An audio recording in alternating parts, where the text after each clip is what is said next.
mbokku téléspectateurs yi salaamaaleykum ñu ngi leen di nuyu rafetlu ànd bi ak télévision Futurs Médias ñu dalal leen jàmm kon ci rek édition spéciale bi ñu jagleel rek élection présidentielle yi nga xamante ni am na fi démb dimanche ñaar fukki fan ak ñeent ci weeru février tey ji nag ba léegi jamono ji kon ñuy xaar rek résultats yi nga xamante ni ñoom ñoo fa tukkee de manière officielle fi ñu waxee nii ak yéen kon commission départementale yi nga xamante ni ñoom lañ dénk recensement vote yi maanaam rek di xayma candidat bu nekk li nga am kon ñi ngi daje ci jamono ji également ca cour d'appel bu Ndakaaru président commission ba di Demba Kandji mi ngi jàkkaarloo ak taskatu xabaar yi nekk ci biir réew mi ak ci bitim réew indi ci ay précisions yoo xamante ne yu ma am solo la kon ci lendemain scrutin bi buñ ko mënee tënk en attendant ñu ci jokkoo ak suñu reporter bi nga xamante ne kon moom lañ yónni fële ca palais de justice mu teewee rek conférence de presse président cour d'appel bu Ndakaaru en même temps moom mooy président commission nationale recensement des votes nee na jamono ji fi ñu toll kon ñoom rek ñoom ñoo am maxaama fi mu toll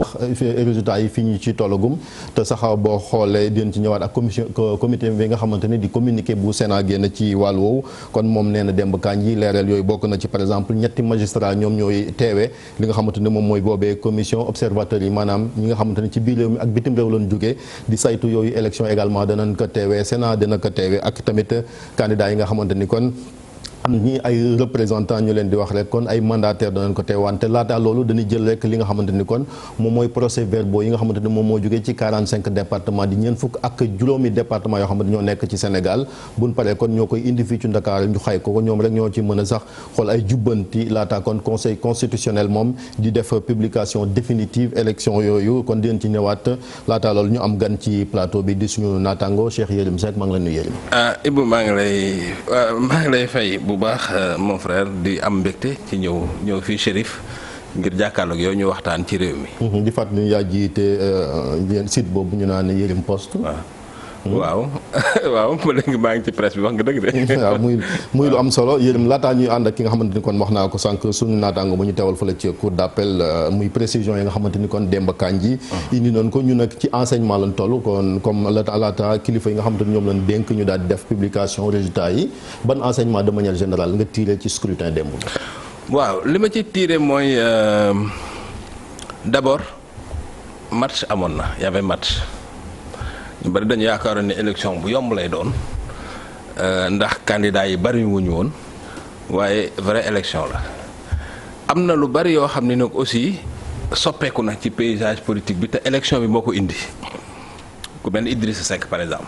demoon na ba nga xam ni leader local la woon maanaam Thiès rek la doon gañ démb waxuma la sax li mu def Touba ak Thiès mais résultats yi mu def Dakar jàpp naa ni mosu koo def ci carrière am ku mel ni Sonko. nga xam ne bii nga xam ni mooy première fois mu ñëw dugg ci làng gi pour man aussi parcours bi mu def muy Ziguinchor ak feneen bon du lu ma bett nag parce que mos naa ko wax fii ci plateau Pape Ngagne Ndiaye lu war a interpeller ñiy def politique la parce que dina wane aussi ni tey sénégalais yi soxla nañ offre politique bu bees ku mel ni Macky Sall aussi li mu def parce que aussi daanaka président moo gagné fépp loolu aussi c'est un fait mais résultat bi ma gën a interpellé ci moom mooy résultat Dakar joo jógee 35% ci élection législative élection présidentielle nga àgg 50% kooku man je pense que analyste politique bu ne te ku ne xam na ni àdduna bi yëpp capitale yëpp ci àdduna bi ci science politique dañ naan les capitales sont frondeuses maanaam capitales yi. ay bañkat la dañuy bañ ki nga xam ni moo jiite. kaam nag pour man kaa bu kéemaane la boo xam ne analyse politique yi war nañ koo xool lan moo tax est-ce que du apport Amadou Ba bref yooyu yëpp ay enseignements yu ñu ci mën a tirer la. bu loolu yëpp wéyee nag je pense que ni peuple sénégalais taxawee. surtout ça foofu. parce que xam nga Sénégal dañoo chaque jour bu ñu jubee élection xoolal par exemple observateurs internationaux yeeg commission yi ñu créé woon Obasanjo jiite ko wax ju rëy ji ñu wax ak. mais yàlla dafa def ñu réew moo xam ni dañoo am capacité à surprendre maanaam dañoo mën a bett àdduna bi démb Sénégal ni ñu voté rafet na joxaat na réew mi place am ci démocratie ci modèle démocratique ci àdduna bi. léegi nag li ci des suñu homme politique yi ñoo ko mën a mottali parce que man démb ba léegi vraiment gisuma problème Idrissa Seck ak Sonko wax ni deuxième tour dafa war a am seen droit la. parce que dañuy politique. Mohamed Boun Dionne wax ni candidat am gagné na 50% bu ko neexee na wax ni candidat am gagné na 100%. c'est normal directeur campagne yu Macky Sall la nekk siège yu Benno Bokk Yaakaar na wax lu ko neex loolu amul kenn kum engagé. mais au moment dafa am ay structures yu habilité. voilà justement Chérif loolu mooy débat bi. nit ñi nañu xaar commission départementale de recensement des votes parce que loolu la loi wax. loi kenn waxul fenn amul benn loi électorale bu ni voilà Sonko wala Idrissa Seck wala Dionne bu ñu waxee quelle que soit leur qualité am na sens ci processus bi amul ci benn sens. xam nga processus bi lan moo ci am solo li nga wax bi ngay tàmbali. commission départementale yi ñi ngi jël PV yi ñi ngi compiler bu ñu paree ñoom dinañ joxe seen ay résultats. yooyu yëpp dañ ko centraliser au niveau de la commission nationale boo xam ne ay magistrats ñoo fa nekk. calcul la arithmétique la sëñ bi élection Sénégal. 1+1 kenn mënu koo sàcc xam nga wax ji yëpp sëñ bi wax ji pour man jaru ko parce que PV yi moment bi may wax ak yow nii ñëpp xam nañ ko gagné dañuy waxante dëgg ñëpp xam nañ ko gagné ñëpp xam nañ li ñu am. ndax ku ci nekk jot nga say PV nañu waxante dëgg li ci des arithmétique la kii mënul trouver lii keneen trouver leneen kon bu ñu kenn sonal wax bi xam nga mooy lan. nañu bàyyi nit ñi ñu compiler PV yi bu ñu compiler PV yi calculer ko wax ko nit ñi képp ku d'accordul nga jël say PV dem wane. bala ñoo ñëwaat foofu yéen am na leneen aussi muy ay presse bi aussi ciblé nañ leen ci travail yow journaliste nga yàgg ngaa couvrir élection présidentielle est-ce que gis nga ni presse bi par exemple taxawaayam. non dama koy ñaawlu presse du Sénégal ci élection bi xëy na liñ mën a ŋàññi ci presse bi bari na dëgg la Chérif. war nañ def suñu autocritique parce que ñun dañuy. c'est vrai que presse Sénégal ni muy defare lay yàqee nañu waxante dëgg mais ci campagne bii man xaw ma lan lañ ci war a wax presse Sénégal démb par exemple man seetaan naa TFM de bout en bout parce que xam nga fatalement sama bureau TFM rek moo fay défilé. man gisuma lan mooy problème bi quoi vraiment gisuma ko. li ci bureau yi parce que non parce que man dama gisul loolu gisuma ko parce que attends. et estimation mais y a pire dans les démocraties les plus avancées li ñuy def sax moo gën a grave dañuy def sondage sortie des urnes alors que démocratie Sénégal dafa war a àgg foofu prochaine élection dañu war a def ay sondage sortie des urnes parce que loolu science moo àgg foofu le fait que TFM crée logiciel boo xam ne boo ci dugalee résultats yi mu jox la ay tendance mais loolu moo gën a fiable sax commentaire parce que toog di commentaire jël chiffres yi dugal ko ci machine boo xam ni boo ko ci dugalee dina la wan boo maatee parce que kenn waxul ni TFM n'a jamais dit que Macky Sall gagné na wala Demba gagné na wala Pathé gagné na. TFM daf ni à 20h30 tendance yi boo ko dugalee ci logiciel bi lii la lay jox mais loolu c'est scientifique. te looloo tukkee ci urne yi. mais loolu moo am mais donc lan mooy problème bi man boo ma ne woon sax voilà groupe Futurs Médias dañu trafiqué benn PV wala groupe Futurs Médias dañu proclamer tel candidat vainqueur man dégguma loolu. honnêtement te pourtant seetaan naa déglu naa donc loolu c'est un faux problème man je pense que sax diversion la. loolu du wax bi xam nga man pour man Sénégal coow amagu fi. xam man lan laa doon woowee coow bu ñëwaan bourrage d'urne dafa am wala tel endroit nga xam ni tel candidat moo ko moom amul bulletin wala amul observateur yépp d'accord nañ ni. vote bi ni mu déroulé ça s'est passé dans les meilleures conditions possibles. vote bu amul quoi amul ci àdduna bi. amul demal Amérique demal France demal fu la neex. kon taxawaay administration parce que loolu. vote boo xam ne amul quoi amul ci àdduna bi amul. mais quoi yooyu du dara par rapport ak résultat maanaam c'est pas comme ni ñu koy waxee en droit c'est pas de nature à altérer. la véracité du résultat. donc voilà léegi li am solo mooy Chérif. problème amagul ci Sénégal dañuy ñëwaat nag ci fond bi yéen boo ma may rek ñu daal di lire aussi communiqué bi nga xamante ni kon waa Sénat également muy commission électorale nationale autonome génn nañ ko ginnaaw bi ñu voté comme ni ko Yérim waxee rek ñoom ci nasaraan la buñ ko mënee lire ñu ne après le scrutin présidentiel du dimanche 24 février qui s'est globalement bien déroulé sur l'ensemble du territoire national et à l'étranger le dépouillement des votes se poursuit et les résultats sont en train d'être collectés par les structures habilitées maanaam mooy kuréel yi nga xamante ni daal ñoom ñoo war a rek joxe yooyu résultat buñ sukkandiku kon ci paragraphe bu mujj ci communiqué bi ñoom nee nañ kon jamono ji ginnaaw bi élection bi jaare ci yoon démb ci dal ak tey kon résultats yi jamono ji kon commission yi nga xamante ni ñoom ñoo war a joxe résultats yi ñi ngi koy dajale Sénat ne kon la Sénat rappelle qu'à l'issue du scrutin les procès-verbaux des bureaux de vote sont transmis à la commission départementale de recensement des votes après avoir recensé tous ces votes celle-ci transmet son procès-verbal à la commission nationale de recensement des votes appelé à proclamer les résultats provisoires du scrutin. Sénat nee na kon ginnaaw procès-verbaux yi nag bu ñu ko jotee ñoom commission départementale yi dañ koy jóbal beneen commission boo xamante ni kon moo gën a féete kaw kon muy commission nationale bi nga xamante ni kon président maa ngi leen ko doon wax sànq mi ngi doon jàkkaarloog taskatu xabaar yi di Demba Kandji. Au terme de l'article L86 du code électoral, la proclamation provisoire des résultats intervient au plus tard à minuit le vendredi qui suit le scrutin, tandis que l'article LO 139 dispose il revient au Conseil constitutionnel d'effectuer la proclamation définitive des résultats conformément aux dispositions de l'article 35 de la Constitution. Nee na bu ñu sukkandikoo ci article L86 bu code électoral boobu proclamation provisoire maanaam résultats yi nga xamante dañ koy joxeendi loolu commission yooyu ñoom ñoo ko war a joxe te am nañ fii ba ajjuma bii di ñëw bu 0 heure jotee maanaam ca minuit bu loolu weesoo nag beneen kuréel gu dayoom gën a kawe ñu koy wax conseil constitutionnel kon ñoom rek ñoo mën a joxe résultat définitif bi maanaam lépp loo xamante ni tukkee na kon ci élection yooyu ba tax na kon buñ ko continuer ci nasaraan en conséquence la Sénat soucieuse de voir se prolonger l'atmosphère générale de calme de paix et de sérénité qui a marqué le vote du dimanche 24 février appelle les candidats et les partisans ainsi que les acteurs de la société civile et la population à s'abstenir de faire une quelconque déclaration prématurée sur les résultats ci noonu kon bañ ci sukkandikoo ñuy ñaan ñëpp rek kon ñu am kóolute ci yooyee kuréel te bañ a gaawtu comme Sénégalais yi nga xamante ni ñoom ñoo war a voté vote nañ ci jàmm kon ñi nga xam ne ñooy acteurs yi kon nan respecté lu ni mel ànd ceeg dal bàyyi yi nga xamante ni mooy kuréel yi war a joxe résultats yi ñu daal di koy joxe.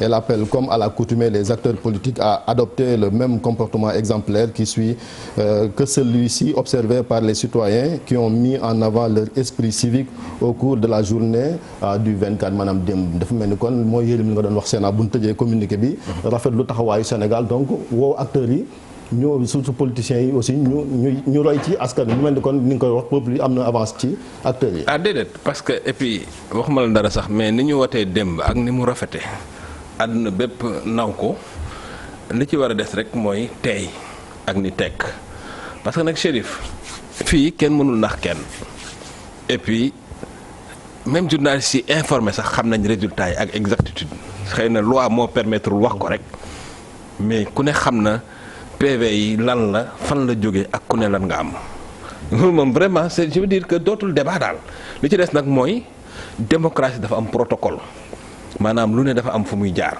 mais nag candidat bu ko neex parce que politique lañ nekk na dem siège am wax fa lu ko neex. ba damay ñëwaat bu ñu mënee génn rek ndax Jules Souleymane Ndiaye sunu naataango bu l'Observateur yow yaa ngi woon doon assister conférence de presse bu président cour d'appel bu Dakar Jules ndax mën nga ñëw tënkal Demba Kandji li mu wax ginnaaw bi mu jàkkaarloog taskatu xabaar yi sànq.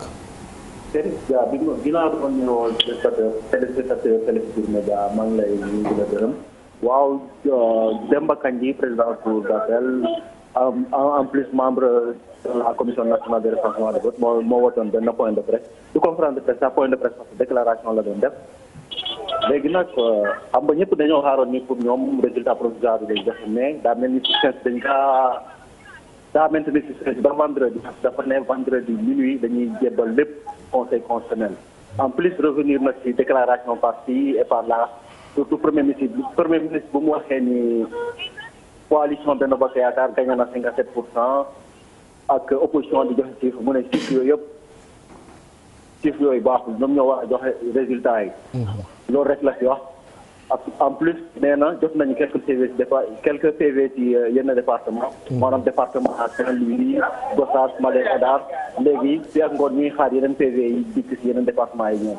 jërëjëf ñu sant ko gërëm ko kon moom Jules moom nga xamante ni kon sunu naataango la ca l'Observateur daañu dellu soit yéen bala ñoo continuer ñëwaat nag ci analyse li nga xamante ni moom moo gën a xaw dem surtout dans le fond am nañ suñu beneen gan daal ñu rejoindre ci plateau bi Moundiaye Cissé nga jiite ONG 3D yéen waa sunu élection nekkoon ngeen ci terrain bi am observation yi nga xam ne def ngeen ko sànq sax également def ngeen comme Demba Kandji jàkkaarloog taskatu xabaar yi lu ngeen mën a dégtal askan wi. jërëjëf Chérif maa lay nuyu di nuyu sama naataango Cheikh Yérim Seck di nuyu sénégalais yi ak sénégalais yi ñuy seetaan def naa ne ñun war a ñëwoon def conférence de presse tey ñu ngi ko waroon def mardi demain wala mercredi bi ñu defee observation pare mais situation démb bi moo ñu poussé ñu def conférence de presse surtout pour appeler au calme mais aussi rappeler les principes. situation démb maanaam. situation démb bi mooy camp bu nekk wax ne moo gagné avec des résultats camp bu nekk wax ne maa gagné camp bu nekk opposition dafa wax ne moom day am deuxième tour décrété ko le camp du pouvoir wax ne gagné na à 57%. mu nekk loo xam ne mënoon na indi fitna ci réew mais commencé woon na indi fitna et donc ñu wan leen ne du warul demee noonu dañu war a respecter les règles du jeu parce que dafa am ay organes yu habilités à donner les résultats. C'était surtout pour rappeler loolu et puis c'est tout à fait heureux que le juge Demba Kandji convoqué cette conférence de presse moo tax rafetlu nañ ko parce que justice aussi waruñu rek ay wax su peine que ne dafa am obligation de réserve lu ñu wax c'est loolu mooy arrivé aussi conseil constitutionnel. dañu war benn moment bu carte gi jaxasoo. ñu ñëw wax nit ñi rappeler ne ñoom ñoo am prérogative pour génn résultat fii fu mu nekk nii ku nekk am nga say tendance même ñun amoon nañu 1000 bureaux de témoin 1000 bureaux de vote témoin am ay tendance am ay résultats mais téye ko parce que amuñu droit génn ay résultats seule la justice a le droit de sortir des résultats parce que xam nga suñu système électoral dañ ko organiser de sorte que vraiment dafa cohérent xam nga dañu ne état yow yaay organiser yaay yore organisation matérielle des élections ñu wax ne Sénat yow yaay yore supervision des élections saytu bi maanaam saytu ndax état mu ngi doxal yoon mooy saytu ni état di doxalee mbir mi saytu ndax méngoo na li nga xam ne moo nekk ci code bi ñu jël justice muy gérer lépp lu am jafe-jafe ci biir candidat yi maanaam la jëm ci contentieux jëm gérer également li jëm ci publication ak proclamation des résultats parce que c'est deux choses différentes publication bi booy xool ci wàllum présidentiel bureau de vote yi commission nationale commission départementale yi ñoom ñooy def publication d'abord yónnee ko commission nationale de recensement mu def proclamation bu defee proclamation taxul mu jeex bu defee proclamation par exemple candidats yi am nañ 3 jours pour def ay recours parce que bu defee proclamation da koy jël yóbbu ko conseil constitutionnel. conseil constitutionnel téye résultats yi su fekkee ci 3 jours yi amul benn contestation amul benn recours mu jël proclamer confirmer les résultats yi ko conseil national de recensement jox bu amee contestation wala recours mu am moom dans les 5 jours pour statuer et génne les résultats définitifs donc je crois que dañu war a respecter dispositif boobu. parce que je crois que ñun Sénégal am nañ boobu chance séparer les rôles. définir clairement les responsabilités de chaque acteur. ku nekk am nga ci sa cër. voilà muy lu am solo yéen bu ñëwee ba léegi ci loolu nag wax nga ko sànq démocratie yu mag yi moom déjà buy bëree tëj ñu xam. nga gagné waaw. te Sénégal dafa am ambition boobu aussi. mais donc li am solo mooy lépp nañu xam ni daal problème daal ku ko fi bëgg a indi yaa am problème honnêtement parce que liñ naan liñ koy waxee sax bala ngay toj gémmuñu sàmba da ngay xam lu mu walis. candidat nag bu mu neex Chérif mën na wax lu ko neex mais candidat bi li muy wax engagé wul république bi li engagé république bi mooy li officiel mooy li nga xam ne moom lañu xaatim ci charte réew mi li ñu xaatim ci charte réew mi lu leer la fi ñu toll nii résultat yi ñi ko am bari nañu parce que nag aussi Sénégal moo toll foofu PV bi day pare ñu affiché ko bu ñu ko affiché ba pare c'est public te démb man gëm naa ni balaa 20h 21h di jot ku nekk candidat bu ne ñi nga ki yoon ci terrain bi jël nañ PV bi yónnee la ko li ci def nag calcul la quoi donc fii kenn mënu fee ndax kenn amul fenn c'est-à-dire man gisuma fi loo xam ne nii mën nañ jàpp ni façon ndax mun mën a jaar pour ndax nit la. alors tension bi lu ko mën a justifier. je ne sais pas man loolu laa comprendre pour man c'est une tension artificielle parce que bala ngay créer tension.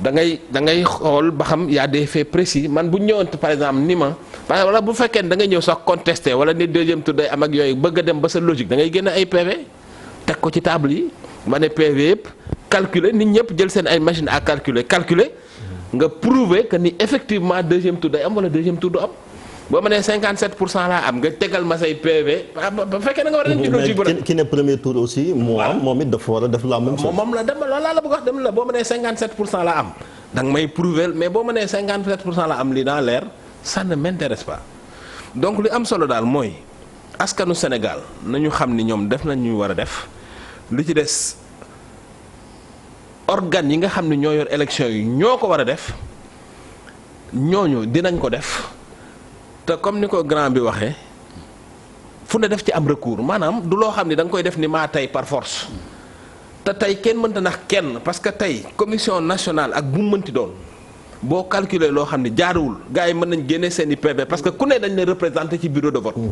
xam nga système électoral u Sénégal li tax ñu xeeb ko rek mooy nous sommes un pays sous-développé mais am na pays yu bari yu mag ci démocratie ci àdduna bi ñuy jël modèle yoo xam ni gënuñu performance suñu système. Il faut dire la vérité. parce que système bu transparent wi nii nga xam ni tey bu ñu voté truc balaa minuit boo dee journaliste bu xereñ sax xam nga résultat yi ak exactitude. waxuma la nag yow nga nekk c'est-à-dire tey boo dee groupe de presse boo xam ni fu nekk am nga fa représentant rek balaa minuit. am nga résultat yi. waxuma la nag ñi nga xam ne nii dañu am ay représentants légaux am ay mandataires ñu nekk ci biir bureau de vote yi. donc sëñ bi daal man li ma gis mooy na ñëpp ni tekk na ñëpp déglu. xaar fi ak àjjuma vraiment soreetul képp koo xam ne gisoo sa bopp ci la nga xam ne mooy ñëw.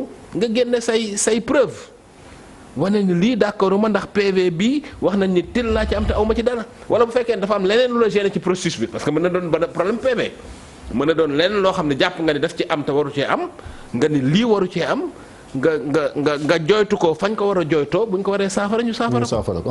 leneen li mu njaay mooy wax nañu ko sànq Yérim soulevé ko mooy sénégalais yi peuple ni ñu demee vote ji participation bi aussi gis nañ ni xaw naa ko yéen sax démb am na information yu ngeen ñu doon jox bi ngeen doon centraliser li nga xamante ni kon mooy données yi foofu lu waral nga jàpp ni kon Pastef gi gars yi ànd ak démb dem vote ji ni mu bëree.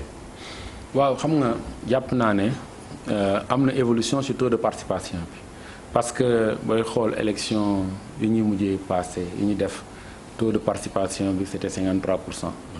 maanaam ci législative bi boo demee élection présidentielle yi premier tour bi aussi c'était 51%. ren bu ñu ñëwee am taux de participation bu dépassé 60% je crois que il faut s'en féliciter. alors parce que aussi am président bu ñuy élire ci avec ay taux de participation bu 50% mën na jouer ci légitimité am. donc plus taux de participation bi gën a élevé plus légitimité président ba gën a am solo donc comme ni nga waxee nag ñun la ñu gën a jàpp mooy peuple sénégalais bi dafa wane maturité am ci élection yi parce que bi coow li bare dañu toog seen kër et jour élection yi ñu dem voté ci jàmm et booy xool coow li violence bi wax ci tension yi mu ngi am bi ñu commencé proclamer résultats yi mais avant ñuy proclamer résultats yi c'était le calme plat. vraiment loolu dafay wane maturité aussi suñu peuple sénégalais hein. parce que saa ñu xalaatee ne ñoom tey affaire yi tàkk ñoom ñu génn wane na ñoom ginnaaw militants yi la masse silencieuse est responsable wane na ñoom daal bu élection jotee am nañu moyen de sanction c'est leur carte ils peuvent sanctionner nag positivement wala négativement mun nañ fi bàyyi ki fi nekkoon wala ñuy indi keneen looloo am solo te loolu dafa am lu ñu ko war a préserver moo tax je pense que ne suñu acteurs politiques et des deux camps dañu war a ànd ak ñoom dal autant le camp de l'opposition ne devait pas décréter de façon absolue que day am deuxième tour autant aussi que le camp du pouvoir ne devait pas annoncer des résultats de 57% parce que dafay indi ku nekk di xëccu danay jóg donc loolu la ñu waroon éviter man mënoon nga ne bon estimation yi ma am dina ma may ma gagner mais et cetera beneen affaire bi mooy et puis ça aussi je le déplore parce que je crois que comportement aussi yenn organe de presse yi je crois qu'il y a eu une défaillance de la régulation parce que tey c'est bien que parce que c'est un acquis qu'il faut consolider le fait que bu ñu publier bu ñu afficher résultats yi ci bureau de vote yi presse bi amplifier ko mu génne day tax mu am benn genre façon contrôle la quoi donc loolu il faut s'en féliciter mais waruñu ko def de façon partisane waruñu rek parce que man je suis proche du pouvoir damay génne les résultats yi nga xam ne c'est favorable au pouvoir maanaam le maximum wala ñu ne dama contre le pouvoir je sors que les résultats qui sont défavorables au pouvoir. Mais ça n'a pas été le cas. Ouais, non mais laisse-moi terminer rek. après naa la non dama ne xam nga tey booy xool Sénégalais yu bëri mun nañ jàpp ne traitement yi nga xam ne presse bi def nañ ko selon que ne seeni patron dafa féete boor wala féetul boor mën na indi confusion waxuma ne dafa am visewuma benn télé visewuma benn rajo visewuma mais dama bëgg a wax ni c'est que grand loolu moo amul au fait non xam nga aussi xam nga dafa naan grand des fois aussi nit ñi dañuy critiquer peut dafa c'est trop facile. fii amul xam nga boo ma bàyyi ma wax. damay wax ma terminer sama pensée xam nga quand je parle. xam nga tey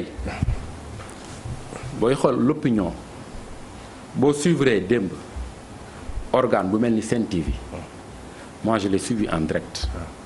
je trouve que ne am na moment boo xamante ne c'est pas l'organe qui a fait ça mais le patron de l'organe.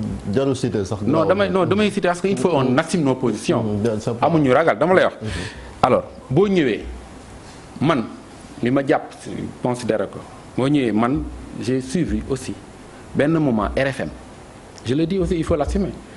RFM am na benn moment seen benn consultant ne taux l'état fu ñu toll nii yegg na 48% pour diw wala ma sàmm wala ma. mais sur la base quand même. sur la base de loolu xam nga loolu du responsabilité organe bi mais responsabilité consultant bi fa nekk ñu jëlee ko consultant organe bi moo tax ma ne il faut être prudent.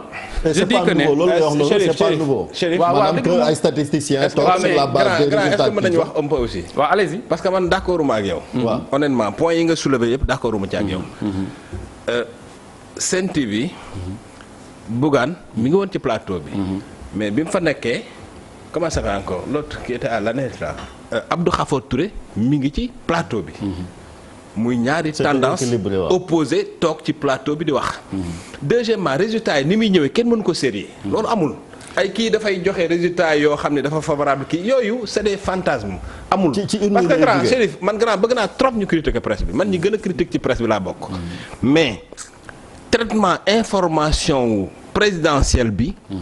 presse bi deful lenn parce que déjà kenn mënu ko xam yow naka nga mën a xamee PV bu ñu lay liiral waa ji ma nga mbadaxun di la déedéel naka nga mën a xamee ni PV bi c'est favorable à Macky Sall wala Idrissa Seck loolu amul grand loolu amul fenn PV yi ni muy génnee selon positionnement reporter yi ci la ñuy joxe PV yi loolu moo am. Deuxièmement on n'arrête pas le progrès tey même bu fekkee ne da nga empêcher nit ñi def ay estimation ci télé yi mais internet bi kan moo ko moom. moom quoi réseaux sociaux yi mi ngi fi. parce que gars yi li ñuy def c'est des mécanismes scientifiques yoo xam ne ay logiciels la yoo xam ne ay chiffres lañ ciy dugal chiffres yi ñu fay dugal kenn inventé wu ko. lan moo tax France parce que dafa am yoo xam ne booba quand ça se passe dans des pays développés ça ne choque personne. Quand ça se passe dans nos pays ñu indi ñu ay coow. mais France 20h dès la fermeture des bureaux de vote dañ naan les sondages Ipsos telle personne gagné na. te moment boobu fekk na kenn dépouilleegul. mooy li nga dox mooy estimation yi. il faut aussi ñu xam ni. suñu démocratie ça a vocation à évoluer et puis les outils scientifiques. plus muy gën a dem plus dañu war a affiner. notre approche démocratique loolu c'est logique. stratégie RFM boobu par précision quand même mooy li Cekaan def statisticien bi. Cekaan waaw non dama lay wax xam nga depuis 2007 on le fait. depuis 2007 on le fait te malheureusement bon. non c'est-à-dire que vous m'avez pas compris. je dis que dans booy xool opinion bi loolu la jàpp c'est pas man waxuma ne loolu laa jàpp. candidat yi loolu la ñuy jàpp man jàppuma loolu waxuma ne loolu laa jàpp dama ne contexte bi ni mu demee problème mu contexte la. avant amul woon leader de presse yore groupe de presse aussi important marqué politiquement à ce point loolu laay wax avant gis nga bi ñuy commencé di def résultats yi di ko relever mu ngi commencé woon en 2000 avec Walf ak Sud. jamonoy rajo waay. waaw loolu par la rajo boobu da ngay doo am benn genre suspicion mais bu ñu nekkee ci contexte de suspicion il faut être prudent je dis. bu ñuy wax sondage en français dañ ko organiser ba pare dañ ko encadrer Sénégal pourtant personne n'a le droit de faire des sondages de les publier pourtant n'est-ce pas donc je dis que un organe de presse di relever les résultats di ko joxe par bureau de vote c'est bien mais warul joxe ba joxe parce que bu demee tendance yi naan diw gagné na fii diw gagné na fii diw gagné na fi agrégé ko ne diw mën na am 48% wala 50% c'est là que ça devient un problème joxel résultat yi par bureau de vote bàyyi peut-être les autres ñu def seen agrégation ñu def seen interprétation ñun une société civile on a un dispositif peut-être beaucoup plus performant avec un retour on a on a des disons on a les tendances mais on n'ose pas les diffuser xam nga kañ lañ ko mën a diffuser bu tey bu ñu proclamer woon résultat yi par exemple conseil constitutionnel wala commission nationale mu am écart bu important maanaam marge entre ce que nous avons et ce qu'ils ont proclamé là on sort on dit que attention il y a problème parce que lii parce que là mais moment bi ñu toll nii ñu nekk ci contexte boo xam ne patron de presse yi ils sont marqués politiquement quand seeni organe man je parle de problème de contexte quand seen organe patron de presse bi ñoom ñoo toog ci plateau di liggéey ñoom nan am seen engagement ñoom la engagé. problème de contexte la en tout cas pour man. foofu laa bëggee kii quoi mooy li ma wax yéen foofu laa bëgg quoi parce que est-ce que dictature yi ñu naan dictature intellectuelle Sénégal mën nañu léegi ragal tax nit ñi bañ a def seen liggéey. non du ragal c'est respecter la réglementation. xaaral ma expliquer benn affaire États-Unis modèle de démocratie la non ci àdduna bi. absolument bu élection jotee chaque journal danaan tel candidat lay voter voici les raisons. dañu jàpp ba clairement c'est-à-dire que xam nga fii sax dinañ masla Washington Post day bind tel candidat la faral parce que j'estime que c'est plus conforme au xam nga Sénégal on pose trop de faux débats pourquoi nit du am sensibilité par contre il faut être honnête nit xam nga lan mooy problème objectivité amul fenn c'est faux ku ne gis nga xoolal journalistes yu yëpp dans le secteur de l'isoloir ñu ci bari dafa am ñu voter objectivité amul mais honnêteté am na xam na mooy honnêteté booy def liggéey bi def ko dans les respects des règles de l'équilibre patron de presse yi nga xam ni ñëpp ñooy politique Sénégal kenn nekkul ci rédaction yi kenn joxewu fi résultat kenn def analyse dañu dem impliqué wu ci mais c'est leur droit kooku ku ne sañ na ko parce que patron de presse dafa patron de presse citoyen la man li ma doon choqué mooy nga nekk patron de presse am engagement politique ba pare di exercer métier bi encore que y a des pays où ça se fait am na pays yoo xam da ngay nekk patron de presse am sa candidat assumer ko bind ko pendant toute la campagne ngay liggéey comme journaliste ça se fait aux États-Unis ça ne choque personne c'est dans le système francophone lañ naan non boo nekkee presse waroo jël position alors que il y a beaucoup de pays yoo xam ne nii la déontologie permet que nga xool enjeu yi xool intérêt réew mi ni telle personne laa faral. bon bref grand man li ma la bëgg a wax mooy yow en tant qu'acteur de la société civile pour man. yow da nga war a encourager. le progrès scientifique ci élection yi xam nga lu tax. parce que dafay développer transparence parce que li nga wax ni man ça me fait peur non dafa ndànk parce que Sénégal tey. bu ñu tolloo fii ci démocratie.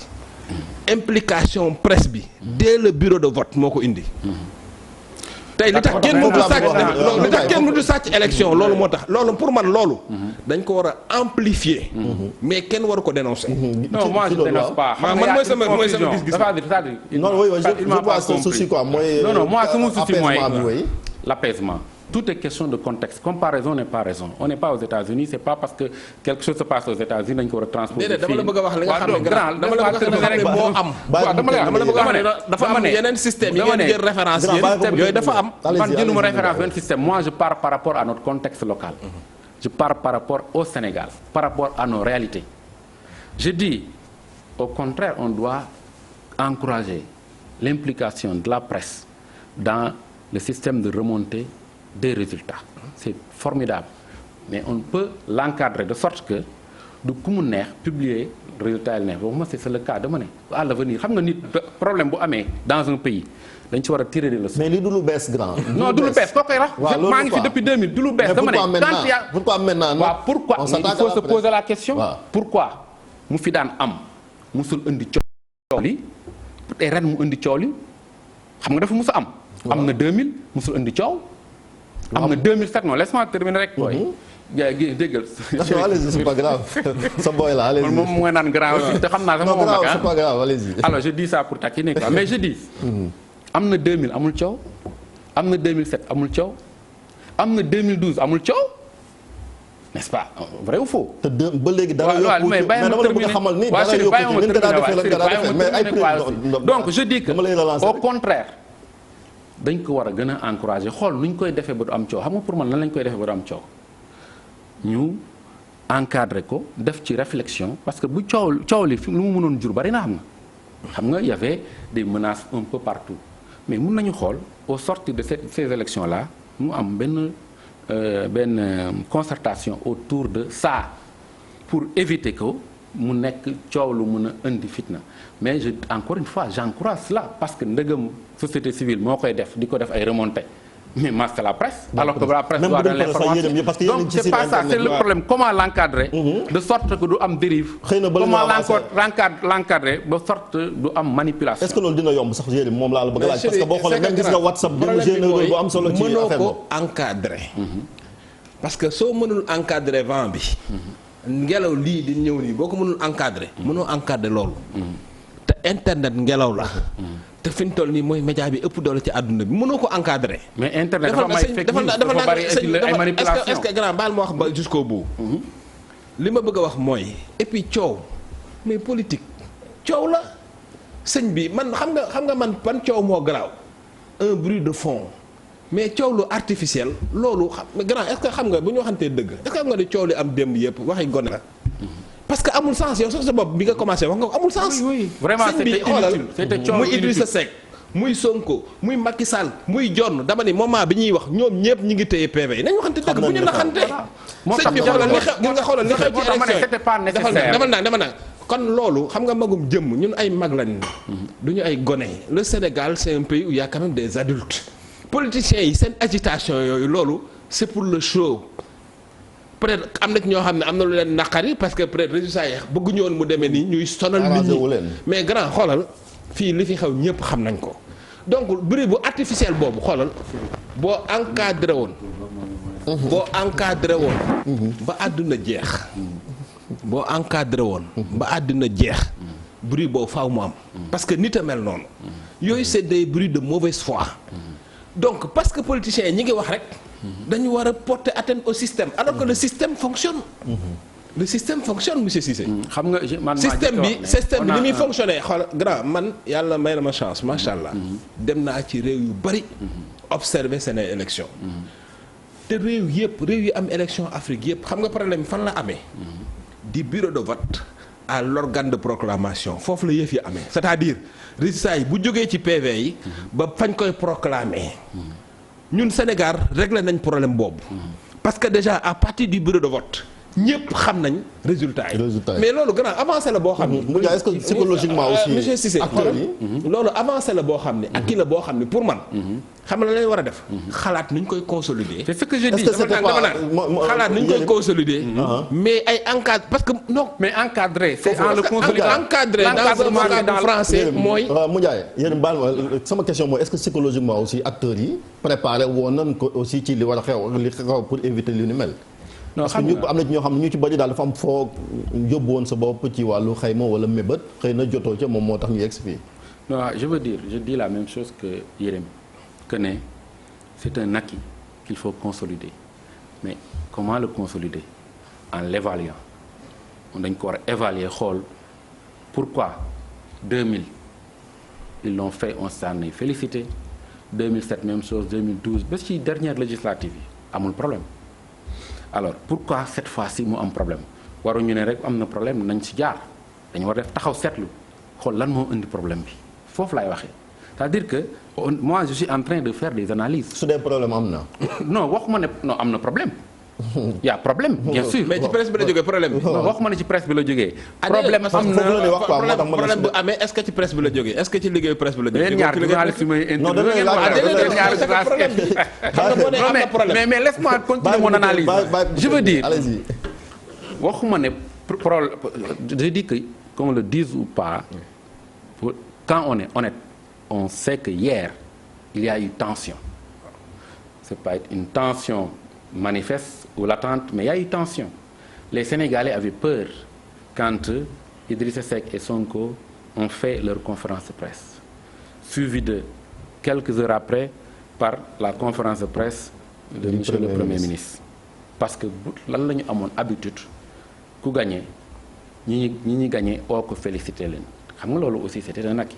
donc tey bu ñu demee ba situation bi nekk nii waruñu xool fermer les yeux rek jàll dañu war a toog évaluer quelles sont les raisons pour lesquelles il y a eu si moment bi nga xam ne moom la ñuy programmer résultats yi di compter pourquoi mu am cette fois-ci ce problème-là.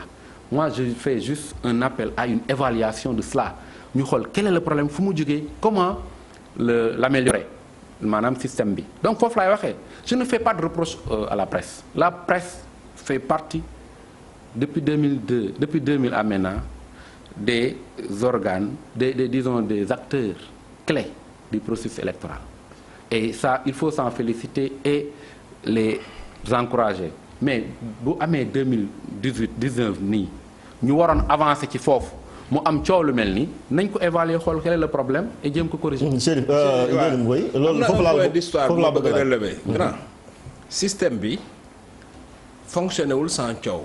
déedéet. système bi dafa mos a fonctionné ak coow. parce que boo nee am na 2000 amul coow. am na 2007 am na coow amul 2010 déedéet système dafa mos a fonctionné ak coow. non non ci 2017 dafa xaaral non parce que point d'histoire. ci remonté résultat yi loolu c'est important dafa ndànk loolu dafa mos a am. 2007. Abdoulaye bi mu gagné. opposition bi dafa coow ba boycotté législative yi. ma fàttali la loolu. waaw mais coow li ci remonté résultat 2012. coow li am ci coow c'était sur le fichier. non 2012 li am ci coow sax c'est pire. mais c'est sur la candidature de Wade c'est pas sur la non on parle de la presse. bàyyil ma wax ci résultat yi laay wax. ci résultat yi laay wax. non 2012 amuloon problème. dama lay wax kay li gën a garaaw. toog nañ le lendemain Serigne Mbacké Ndiaye def conférence de presse. wax ni Abdoulaye Wade gagné na. am na fi wala amul da boobu kenn complet résultat coow loolu moo ëpp defal ndànk coow wax jooju coow lim jur moo ëpp doole fuuf coow liñ gis démb donc bul ni coow li ci compilation résultat yi non monsieur Cissé parce que non parce que c'est pas les mêmes dama la bëgg a wax ni la coow li Serigne Mbacké Ndiaye bokkul ak premier ministre non coow li Serigne Mbacké Ndiaye bi muy wax loolu il n'était pas c'était le porte-parole du président de la République. Oui, c'est différent. Mais un premier ministre, c'est différent d'un porte-parole du président de la République. D'abord, premier ministre, sëñ bi monsieur Cissé, c'est pas le premier ministre qui parlait hier. Parce que nit ñi aussi ils font trop de confusion. Non, c'est pas une confusion. C'est-à-dire que non, xam nga non li may wax ni. mais statut boobu mënoo ko dindi quand même. déedéet man d'accord ma ak yow. xam nga lu tax parce que dañu nekk ci combat politique. Oui. Je suis désolé. D'accord léegi moi je suis désolé mi ngi noonu nga ni ma kon Idrissa Seck quand il parlait c'est l'ancien premier ministre qui parlait loolu mooy lan. statut yëpp kay. dafa ñëw déedéet mais c'est le candidat. léegi Chérif Boun Abdallah Dionne directeur ak campagne Macky Sall la bokk dem ci parti bokk gis-gis on n'est pas dans un pays naziste nañu waxante dëgg di wax au nom d'un candidat wax lu leer. ni mu ko waxee Mimi Touré mënu na ko waxee noonu keneen mënu na ko waxee noonu nañu waxante dëgg on est dans un combat politique. nit ñi aussi faut pas semer des confusions sémantiques. non mais déggul waxee ko primature defal ndànk defal non c'est important quand même. parce que bu fekkee ni yow boo amee casquette politique rek boo amee casquette administrative rek mënoo doon militant d'un parti mais non mooy lan. ok. mais li ma la wax loolu de toute façon loolu détail la. mais li am solo mooy du détail. li am solo dama la bëgg a wax ni la. li nga wax ni yow. coow musul am ci proclamation résultat. compilation résultat. bi système bi amee ba léegi coow daf ciy am. non j'ai mais jamais le problème dit ça. mooy xam nga du problème muy coow li mooy bien fondé coow li parce que politiciens yi moom xoolal Chérif mënoo fexe ba du ñu wax parce que mauvaise foi ak politique ñoo ànd foo mën a jaar. kii dina wax jël fii kii wax jëm fii li am solo c'est la fiabilité du système. Et aujourd'hui le système est fiable. D'accord. Non balaa ñu évoluer dafa am lu may préciser. D'accord. Il a dit que c'est pas le premier ministre qui parlait hier. C'est le directeur de campagne du président Macky Sall qui parlait hier. Comment comprendre maintenant que un directeur de campagne di def conférence de presse bokkul ci élection yi RTS dem jël ko diffuser ko en direct pendant ce temps. Deux candidats di def conférence de presse RTS diffusé wu ko. non laisse-moi terminer mon frère. Je vous demande de m'être parce que xam nga on est sur des principes. Moi j'ai pas d'agenda politique féetuwuma fenn je fais une analyse sur la base de ce que j'ai constaté. loo xam ne mënoon na ñàkk dama wax ne tey mënoo taxaw bu Boun Abdallah di wax nga jàpp rek ne c'est le directeur de campagne du président Macky Sall qui parle bu doon loolu aussi.